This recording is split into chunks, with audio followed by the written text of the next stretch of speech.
YCP అంటే ఎవరైనా సరే భయపడాల్సిందేనా? పరిస్థితి చూస్తే అలాగే కనిపిస్తోంది. సామాన్య ప్రజలైనా, బడా పారిశ్రామికవేత్తలైనా, ప్రతిపక్ష నేతలైనా, సొంత పార్టీ ఎమ్మెల్యేలైనా సరే తేడా లేదనేలా పరిస్థితి మారిపోయింది. తమకు వ్యతిరేకంగా ఎవరైనా సరే మాట్లాడితే చాలు, చిన్న వార్నింగ్ ఇస్తే సరిపోతుంది, ఇక అంతే, అంతా దారికి వచ్చేస్తారు. వైసీపీలో పరిస్థితి చూస్తే ఇదే నిజం అంటున్నారు రాజకీయ విశ్లేషకులు.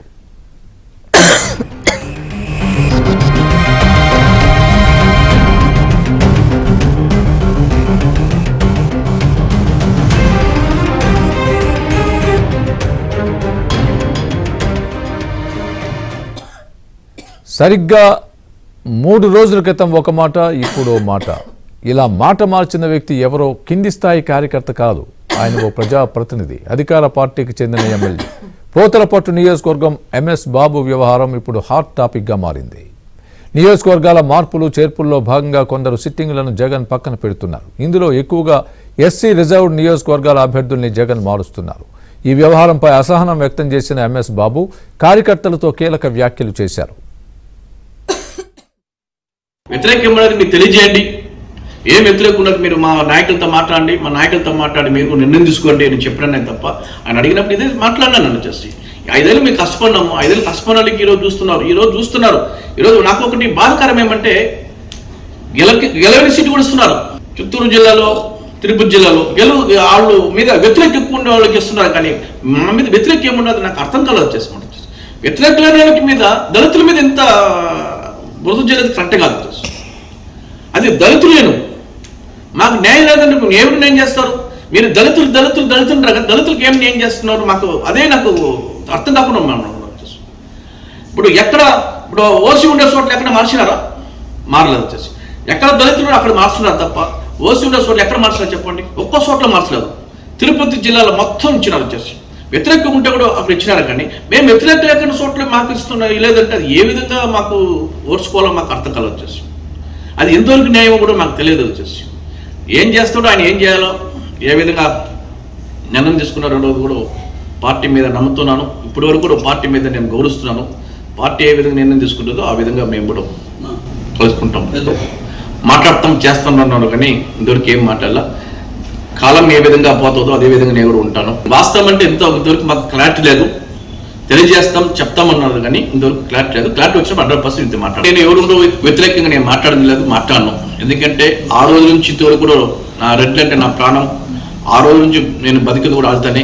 నేను రెడ్ల గురించి ఎప్పుడు కూడా విమర్శించేది నేను ఎప్పుడు రాను. ఎందుకంటే ఆ పార్టీ కోసం వేరే దానికోసం విమర్శించుకోవడం కాదు, నాకు న్యాయం అడుగుతున్నా, అంతవరకే వచ్చేసి. అతను మొట్టమొదట తాను ఆత్మవిమర్శ చేసుకోవాలి. అతను ఒక జెడ్పీటీసీగా ఓడిపోయిన వ్యక్తి.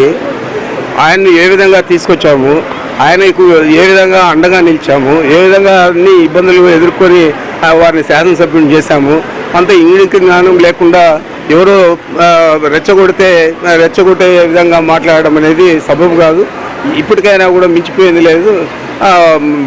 ఎంఎస్ బాబు ఆత్మవిమర్శన చేసుకొని తిరిగి వైఎస్ఆర్ కాంగ్రెస్ పార్టీకి మద్దతు ఇచ్చే పరిస్థితుల్లో ఉండాలి. మాకు హక్కు ఉన్నది, మా ముఖ్యమంత్రి గారితో మేము మాట్లాడతాం. అది ఏ విధంగా మేము మాట్లాడడానికి మాకు రైట్స్ ఉన్నది తప్ప మీకెందుకు ఈ విధంగా మమ్మల్ని ఈ విధంగా చూపించి ఈ విధంగా మాకు కుటుంబాన్ని చీల్చేదానికి మీరు ఉండారు. నేను ఒక సమన్వయకర్తంగా నేను మాట్లాడుతున్నాను. నా హక్కు కావాలని అడిగినాను తప్ప నేను వేరే విధంగా నేను మాట్లాడవచ్చు. మా పెద్దడి గారు దేవుడు, ఆయన గుండెల్లో ఎప్పుడు మేము ఉంటాము. మేము ఆయన కోసం కష్టపడతాము, సమన్వయకర్తంగా ఉంటాము. మేము దళితులు కూడా ఆయనకి ఎప్పుడు ఉంటాము. ఎందుకంటే నేను ఎక్కడో ఉండే ఒక మనిషిని తెచ్చి ఎమ్మెల్యే చేసినారు. ఆ విశ్వాసం ఎప్పుడుకు ఉంటుంది, కానీ మేము ఆ మోసం చేసేది మాకు తెలియదు, మోసం చేయము. అది కూడా మీరు తెలుసుకోవాలా. మేమంతా దళితులు, మాకు న్యాయం కావాలని అడుక్కుంటాము, కానీ ఫైట్ చేసే అలవాటు మాకు లేదు. వెనకాల మోసం చేసేది మాకు లేదు. మేము మోసం చేయము. మేము ఎప్పుడు కూడా వైఎస్ఆర్ పార్టీలో కొనసాగుతాము. మా ముఖ్యమంత్రి గారిని గెలిపించుకుంటాము. మమ్మల్ని కూడా మా ముఖ్యమంత్రి గారు వస్తారు.